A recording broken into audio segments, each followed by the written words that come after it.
ખેડૂત ભાઈઓ, આજના એપિસોડમાં આપણે ચર્ચા કરીશું આપણી ઉપજ જીરાની. હવે જીરાની ઉપજ પર આપણે છેલ્લી જે ચર્ચા કરી એને લગભગ 8 દિવસ વીતી ગયા છે અને વચ્ચેના 8 દિવસ એટલે આખું અઠવાડિયું પસાર થઈ ગયા પછી આપણે જ્યારે જીરાની ઉપજ પર ચર્ચા કરી રહ્યા છીએ ત્યારે જીરાની બજાર સ્થિતિની આસપાસના જે કાંઈ તાણાવાળા હોય એ તાણાવાળા અને એનાથી આવનારા દિવસોમાં ઊભી થનારી જે કાંઈ અસર હોય એ અસર અને આ દરેક મુદ્દાઓની વિગતવાર છણાવટ સાથે જ્યારે આપણે ચર્ચા કરીએ છીએ ત્યારે આજની આપણી આ જીરા સંબંધિત ચર્ચામાં આપ સૌ દર્શક મિત્રો અવશ્ય બન્યા રહેજો.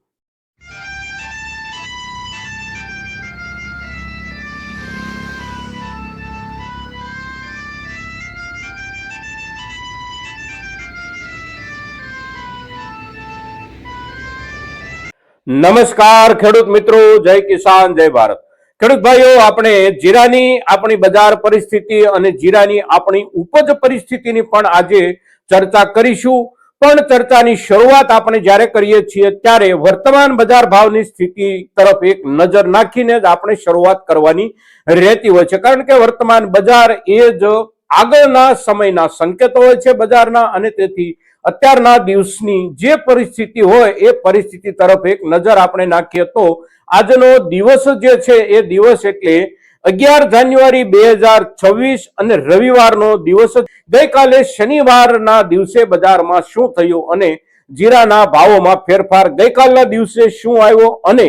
એ ફેરફાર એટલે લગભગ આપણે સામાન્ય રૂપમાં જોઈએ તો ભાવોમાં સુધારો 30 રૂપિયાથી લઈ અને 35 રૂપિયા, મહત્તમ 40, 42 કે 45 રૂપિયા સુધીનો કોઈ ક્વોલિટીમાં આપણને સુધારો ગઈકાલના દિવસે જોવા મળ્યો. ત્યાર પહેલાના 1 કે 2 દિવસ દરમિયાનના ભાવોની સપાટીની સામે આપણા જીરાના ભાવમાં સોમવારથી લઈને શનિવાર સુધીમાં સુધારો અવશ્ય બન્યો છે. વચ્ચે એકાદ 2 દિવસ સ્થિરતા રહી હોય, એકાદ 2 દિવસ વધ થઈ ઘટ થઈ, આ બધું ચાલ્યું, પણ આખરે સોમવાર અને શનિવારની વચ્ચે ભાવનો સુધારો એટલે લગભગ 2% થી લઈને 2.5% જેટલો ભાવોમાં સુધારો આપણને અઠવાડિયા દરમિયાન જોવા મળ્યો. આ જે ભાવનો સુધારો છે સ્વાભાવિક રીતે આપણે જોઈએ તો પાછળનું જે અઠવાડિયું ગયું એ અઠવાડિયાની સરખામણીમાં એકંદર થોડો ઓછો છે, પણ સાથે સાથે સમજવાનું એ છે કે પાછળના અઠવાડિયા દરમિયાન બજારમાં જે ખરીદીનો ઉત્સાહ હતો એ ઉત્સાહ એટલે ત્યાર પહેલાના દિવસોમાં જાહેર થયેલા વાવેતરના આંકડાઓ અને જાહેર થયેલા વાવેતરના આંકડાઓ પછીનો જે ઉત્સાહ હતો એ ઉત્સાહમાં એ આખા અઠવાડિયા દરમિયાન આપણા ખેડૂત સમુદાય તરફથી કહીએ તો ખેડૂત સમુદાય અને કેટલાક સંગ્રાહકોએ પણ પોતાનું જીરું વેચવા માટે બજારમાં મૂક્યું અને આખું અઠવાડિયું આવકો ખૂબ ઊંચી સપાટીએ બની રહી. આપણા ગુજરાતમાં પણ અને રાજસ્થાનમાં પણ બંને રાજ્યોની આવકો આપણે જોઈએ તો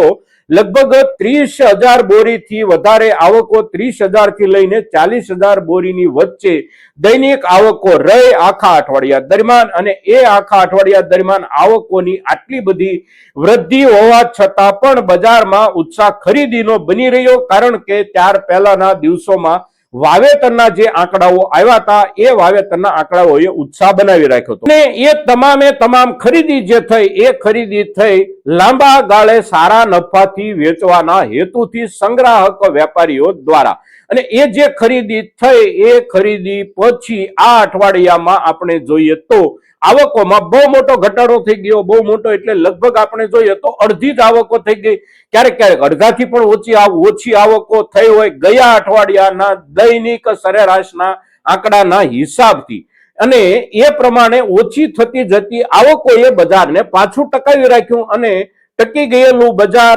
થોડાક સુધારા સાથે આખા અઠવાડિયા દરમિયાન 2% થી લઈને 2.5% જેટલો સુધારો આપે એટલે સામાન્ય રૂપમાં બજારને આપણે એકંદર સારી દિશા તરફનું ગણવાનું અને સમજવાનું રહે છે. આ જે સુધારો આવ્યો છે એ સુધારો એટલે પાછળના અઠવાડિયામાં થયેલી બમ્પર આવકો અને બમ્પર ખરીદી, પૂરા ઉત્સાહ સાથેની ખરીદી અને ખરીદીનો હેતુ એટલે લાંબા ગાળે સારા નફાનો હેતુ. પણ આ અઠવાડિયા દરમિયાન ખરીદી ઓછી થોડો ઉત્સાહ ઓછો, અને એના કારણો એટલે બજારમાં અવશ્ય આવી પરિસ્થિતિ બનતી હોય છે, કારણ કે આખરે મોટા જથ્થામાં અને આટલો બધો કિંમતી ઉપજનો જે કાંઈ વેપાર થતો હોય એ વેપારની નાણાકીય જરૂરિયાત જે હોય એ નાણાકીય જરૂરિયાતને પૂરા કરવા માટે સોર્સિસ કેટલો સપોર્ટ કરે છે, એ સોર્સિસના સપોર્ટના આધારે જ ખરીદી અને ખરીદીનો ઉત્સાહ બનતો હોય છે. અને તેથી આ અઠવાડિયા દરમિયાન આપણે જોઈએ તો ઉત્સાહમાં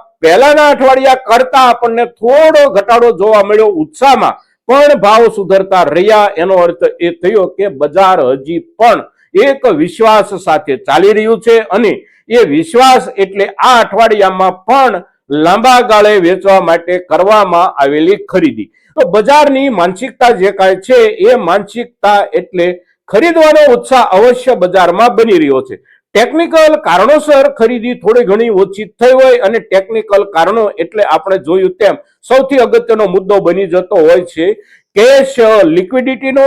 અને બીજા ક્રમે જે મુદ્દો બનતો હોય છે એ મુદ્દો બનતો હોય છે જે લોકો ખરીદી કરતા હોય એમણે ખરીદી કર્યા પછી પણ સંગ્રહ માટેની વ્યવસ્થા 2 મહિના 4 મહિના કે 5 મહિના માટે પણ સંગ્રહ રાખવું છે, તો સંગ્રહ કરવા માટેની જે કાંઈ જરૂરિયાત ઊભી થતી હોય એ માળખાકીય જરૂરિયાત જે કાંઈ છે એ પર્યાપ્ત રૂપમાં ગોઠવવી, અને ગોઠવાયેલી પર્યાપ્ત માળખાકીય સુવિધા પછી વિશેષ પ્રમાણમાં જ ખરીદી થઈ શકે. એટલે આ બધા ટેકનિકલ કારણોસર બજારમાં એકંદર વધારે પ્રમાણમાં ખરીદીનો ઉત્સાહ નથી બન્યો, તેમ છતાં પણ બજાર એકંદર સારી રીતે જળવાઈ ગયું, અને જળવાઈ ગયા પછી 2% થી લઈને 2.5% જેટલો સુધારો, એટલે બજારના લેવલ પ્રમાણેનો સુધારો. હવે આવતા અઠવાડિયામાં શું થઈ શકે? આવતા અઠવાડિયામાં આજ પ્રમાણે ભાવોમાં વધારો મળી શકે આપણને, અગર તો ભાવો જે સપાટીએ પહોંચ્યા છે એ સપાટીએ ભાવો રોકાઈ જાય, કે એમાં આખા અઠવાડિયા દરમિયાન આપણે વિશ્લેષણ કરવા બેસીએ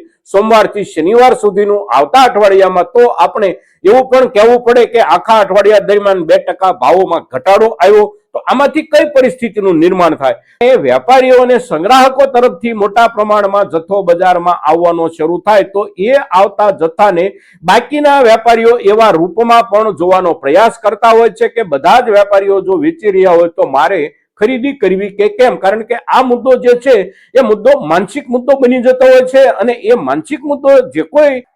સ્થિતિ સાથે જોડાઈ જાય એ સ્થિતિ હંમેશા વધારે પડતી અસરકારક બની જતી હોય છે. અને તેથી મોટા ભાગના ખરીદારોને એવું લાગવા માંડે કે પાછળના સમયમાં મોટા વેપારીઓએ ખરીદેલો માલ પણ બજારમાં આવવા માંડ્યો છે, તો આપણે ખરીદી કરવી કે કેમ? આ જે માહોલ ઉભો થાય એ માહોલની પણ અસર બજારમાં બનતી હોય છે. આવકો અને વેપારો આ સૌથી મોટો મુદ્દો, એટલે કે પુરવઠો અને માંગ, આ મુદ્દો સૌથી મોટો હોવા છતાં પણ સાથે સાથે માનસિકતાનો મુદ્દો પણ જોડાઈ જતો હોય છે, અને માળખાગત સુવિધાનો ટેકનિકલ મુદ્દો પણ એની સાથે જોડાઈ જતો હોય છે. એટલે આ બધા જ બજાર સાથે જોડાયેલા જે કોઈ ત્રાગડાઓ છે એ તમામ ત્રાગડાઓ આવતા અઠવાડિયામાં એકંદર સામાન્ય રૂપમાં સક્રિય રહે, અને બજારમાં માનસિકતાનો માહોલ પણ જળવાઈ રહે, બજારમાં પુરવઠાનો માહોલ પણ જળવાઈ રહે, અને બજારની જરૂરિયાત પ્રમાણે બજારમાં કેશ લિક્વિડિટી સોર્સિસ પણ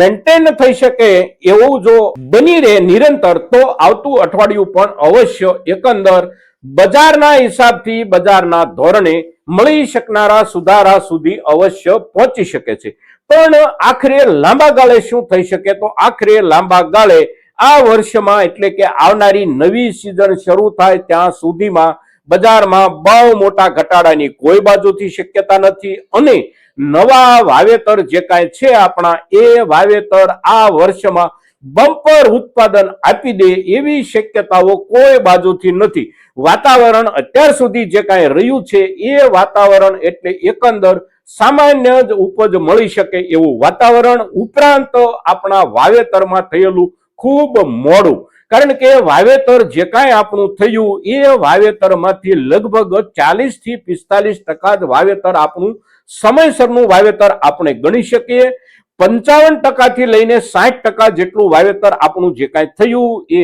પાછોતરું વાવેતર થયું છે, અને પાછોતરા વાવેતરમાંથી પણ એકંદર અડધું વાવેતર એવું થયું છે કે જે સંપૂર્ણપણે પાછોતરું કે જેની પાસેથી ઉપજની જ અપેક્ષા બહુ ઓછી આપણે રાખી શકીએ. સામાન્ય ઉપજ એમાંથી મળે તો પણ સામાન્ય ઉપજ કરતા પણ અડધી ઉપજ માંડ મળી શકે એટલું પાછોતરું વાવેતર. એટલે ડિસેમ્બર મહિનાના પાછળના પખવાડિયા દરમિયાન જે કાંઈ જીરું આપણું વવાયું હોય, આ જીરું 1 વીઘામાંથી કોઈ દિવસ 10 મણકા નીકળે નહીં. આ દરેક ખેડૂતને સમજ પડે છે, દરેક વેપારીને સમજ પડે છે. એમાંથી જે ઉત્પાદકતા મળવાની હોય એ ઉત્પાદકતા 2 મણ, 2.5 મણ, 3 મણ કે કોઈ સારી કાળજીને સારા વિસ્તારમાં સારા માહોલ સાથે પાકી જાય તો 4 મણકા માલ મળે, એનાથી વધારે ઉપજ ન મળે. એટલે આ વર્ષમાં ઉપજનો આંકડો અવશ્ય નીચો રહેવાનો, કારણ કે વાવેતર ઘટ્યું છે. મોસમ એટલે કે વાતાવરણની જે પરિસ્થિતિ છે એ પણ સારી નથી, અને તદ ઉપરાંત થયેલા વાવેતરમાંથી પણ પાછોતરું અને અતિ પાછોતરું વાવેતર જ્યારે વધારે પ્રમાણમાં છે ત્યારે આવનારી સિઝનનું નવું જીરું પાકીને આવે તો પણ બજારમાં ભાવમાં ઘટાડાની કોઈ બાજુથી શક્યતાઓ અને સંભાવનાઓ અત્યારના સમયે દેખાઈ રહી નથી. ઉપરાંત આંતરરાષ્ટ્રીય બજારમાં દુનિયાના બાકીના કોઈ પણ દેશોમાંથી વિશેષ પ્રમાણમાં અને આપણા તરફથી જતા જીરાના પુરવઠા કરતા પણ મોટા જથ્થામાં પુરવઠો દાખલ થઈ જાય આવી શક્યતા ક્યાંય નથી. અને તેથી જીરાની ઉપજ અત્યારે આપણી પાસે જે કાંઈ સંગ્રહિત છે એ સંગ્રહિત ઉપજમાંથી સારામાં સારી ક્વોલિટી જેમણે અત્યાર સુધી સાચવી રાખી છે એવી ક્વોલિટી અને આવનારી નવી ઉપજ આપણી ચિંતાની બહાર હોય એવો અત્યારે માહોલ અને અત્યારે વાતાવરણ છે. મિત્રો, આવનારો સમય આખરે ભવિષ્યનું કોઈ પણ વ્યક્તિ સંપૂર્ણ નિદર્શન ન કરી શકે, તેમ છતાં સંકેતો જે દેખાઈ રહ્યા છે એ સંકેતો જ્યારે આપની સામે પ્રસ્તુત કરવાનો પ્રયાસ કરીએ છીએ ત્યારે આપણી આજની આ ચર્ચા, આપણો આજનો આ વિડીયો મહત્તમ ખેડૂતો સુધી પહોંચે એ માટે આપ સૌના સહયોગની અપેક્ષા સાથે જય કિસાન, જય ભારત.